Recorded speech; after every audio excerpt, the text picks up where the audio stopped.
한동훈의 발언 불일치, 혼란스러운 정부인가? 한동훈 장관이 매우 불안해 보입니다. 본인이 이전에 무슨 말을 했는지 기억조차 못하는 것 같고, 이는 정부와 여당이 현재 혼비백산한 상태임을 증명하는 것입니다. 모든 것이 이상합니다.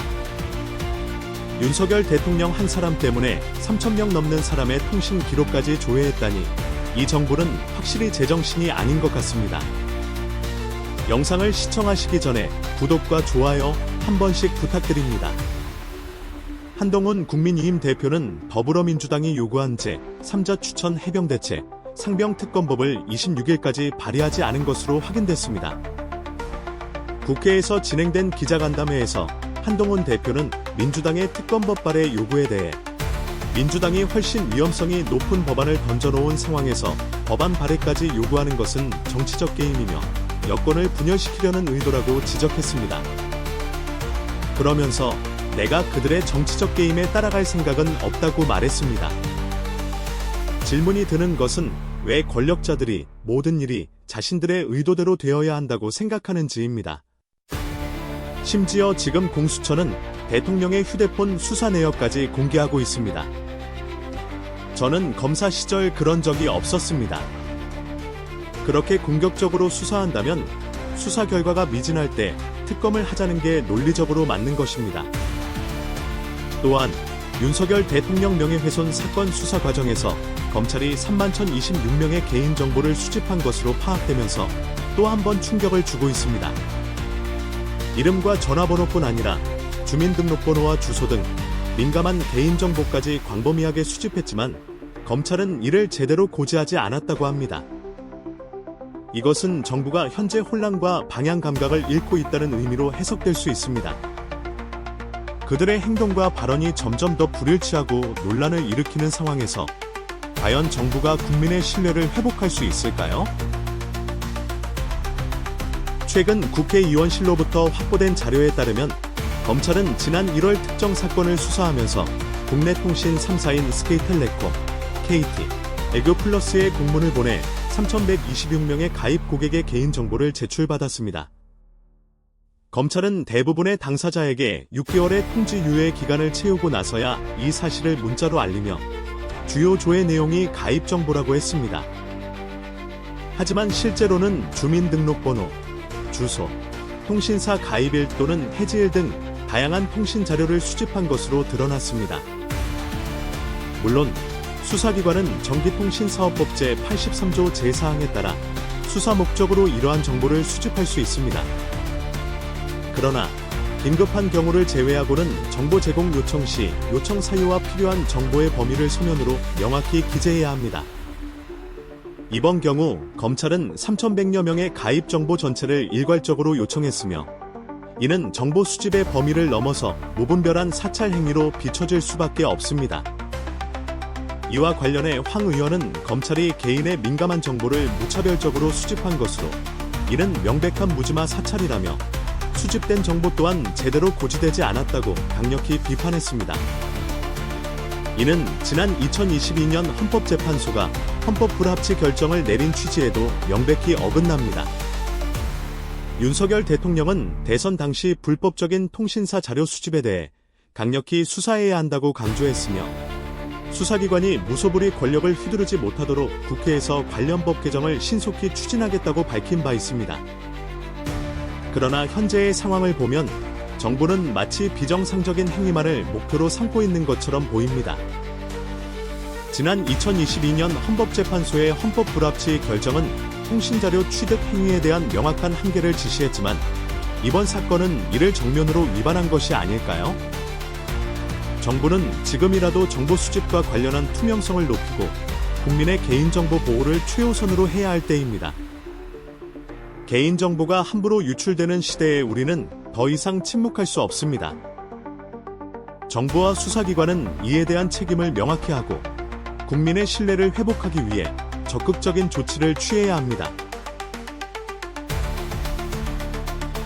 개인정보 보호의 문제가 점점 더 많은 기관이 정보에 접근할 수 있게 되면서 더욱 시급해지고 있습니다. 주민등록번호와 같이 다른 개인정보를 연결하고 통합할 수 있는 민감한 정보를 보호하는 것은 필수적입니다. 여러 기관들은 통신 데이터 수집 후 국민의 사생활을 보호하기 위해 통지 절차를 시행할 것을 요구하고 있습니다. 최근 국가인권위원회는 성명을 통해 국회가 개인정보 자기결정권, 사생활 및 통신의 비밀을 보다 철저히 보호하기 위해 전기통신사업법을 진지하게 논의하고 개정할 것을 촉구했습니다. 그러나 현재 정부는 불합리한 조치만 취하고 있으며 정부가 올바르게 운영되려면 얼마나 더 촉구해야 할지 의문입니다. 촛불행동의 대표 김민웅 씨는 이번 달 24일에 열린 제104차 촛불 집회에서 윤석열 정부가 국민의 목소리를 억압하고 심지어 전쟁 위협을 통해 공포를 조장하고 있다고 강조했습니다. 또한 정부가 상황을 통제하기 위해 비상사태를 선포하려 한다고 비판했습니다. 이 집회에서 김민웅 대표는 오늘 우리는 용산의 행정기구를 파괴할 것입니다 라며 우리는 이 반역자들을 더 이상 내버려둘 수 없습니다 라고 강조했습니다. 그는 또한 9월 국회가 시작되면 윤석열에 대한 탄핵 절차를 시작할 것을 촉구하며 윤석열 정부의 초반부터 국민들이 경고와 퇴진 요구를 해왔다고 강조했습니다. 특히 그는 정부가 현재 위기 상황에 처해 있으며 권력을 유지하기 위해 모든 수단을 다 사용하고 있다고 지적했습니다. 국민의 입을 막고 전쟁 위협으로 공포를 조장하며 자신을 비판하는 사람들을 반국가 세력이라 부르며 모두 제거하겠다고 주장한 윤석열에 대해 실제로 누가 반국가 세력인가? 윤석열과 그의 동료들이 아닌가? 라고 반문했습니다. 현재 상황은 정부가 위기에 처해 있으며 무책임하게 행동하여 국민을 혼란과 불신으로 몰아넣고 있음을 보여줍니다. 정부가 권력을 유지하기 위해 군사 쿠데타의 유혹에 빠지고 있는 것은 아닌가요? 국민들은 이제 깨어나서 정부의 투명성과 책임을 요구해야 합니다. 최근 열린 집회에서 참가자들은 친일 역적 윤석열을 타도하자, 전쟁 조장 계엄 음모 윤석열을 탄핵하라 등의 강력한 메시지가 담긴 손팻말을 들었습니다. 이러한 구호는 국민들이 느끼는 분노와 강력한 변화에 대한 요구를 나타냅니다. 집회가 끝난 후 참가자들은 용산 대통령실로 행진했고 삼각 지역에서 경찰과 잠시 동안 대치 상황이 벌어지기도 했습니다. 현재 우리는 정치적 정의와 사법적 정의가 모두 무너져 가고 있는 현실을 실감하고 있습니다. 한 예로 김건희 여사의 명품백 수수 사건이 무혐의로 결론난 이후 수사심의위원회에 회부된 일이 있습니다. 수사팀의 결론에 대해 이원석 검찰총장은 수사팀의 의견을 존중하지만 외부의 의견도 듣고 사건을 신중하게 판단하겠다고 밝혔습니다. 이는 책임을 전가하고 공공의 비판을 희석하려는 움직임으로 보입니다. 실제로 이 검찰총장은 수사팀이 법리 해석에 충실했다는 발언을 함으로써 수사심의위원회에 가이드라인을 제시했다는 비판을 받기도 했습니다. 이는 무혐의 결론을 위한 명분 쌓기라는 의혹도 불러일으켰습니다. 이 총장은 수사심의위원회는 독립적인 기구이며 운영이나 결론에 자신이 관여할 수 없다고 강조했습니다. 하지만 국민들은 더 이상 이러한 해명에 큰 신뢰를 두지 않는 것 같습니다. 우리는 너무 많은 공허한 약속과 언론적인 답변을 보아왔습니다.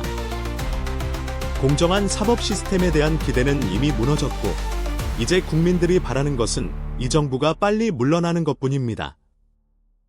윤석열 대통령은 국민을 상대로 전쟁을 선포했습니다. 그렇다면 우리 국민들도 싸워야 하지 않겠습니까? 영상은 여기서 마치겠습니다. 여러분의 구독과 좋아요는 영상 제작에 큰 힘이 됩니다. 혁명을 위해 힘을 보태주세요.